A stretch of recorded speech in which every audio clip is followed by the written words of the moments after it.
Praktisi meditasi Jacqueline saking Filipina ngelingan krama Bali sejeroning ngwaliang taksu Bali.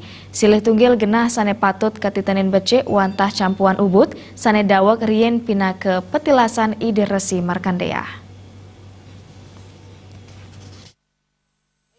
Manut Jacqueline sane mangkin campuhan ubud kirang ka uratiang. Ipun raris memanah jagi ngeresikang widangan campuhan saking kuentenan lu. Ipun ngawit rauh ke Bali dawag warse kali tali 16. Ring manah ipunis tata eling ring wastan Bali. Ipun percaya yeneng Bali sampun sekadi ibu pertiwin nyane.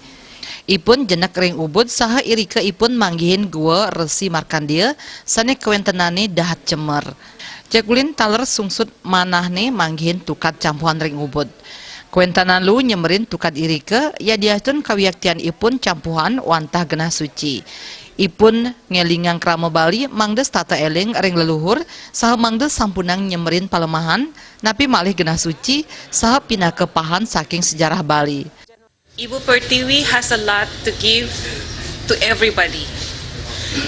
Ibu Pertiwi can help all of us and also the world. Please don't put garbage on her so she can do her job, so her energy can flow freely. Your founding fathers and mothers, your ancestors have found this land because of great wisdom and compassion. So you too, it is with you. You are the keepers, the guardians of this land. You have a good heart and wisdom. And you can do your share, and we can help preserve Bali, and so we can help the world as well. Thank you. Pengabdin ipun adung sareng pengabdi paikatan krama Bali. Mawinan pengabdi saking Jacqueline puniki jagi kausahayang sareng paikatan krama Bali. Jaya Kusuma, Bali TV.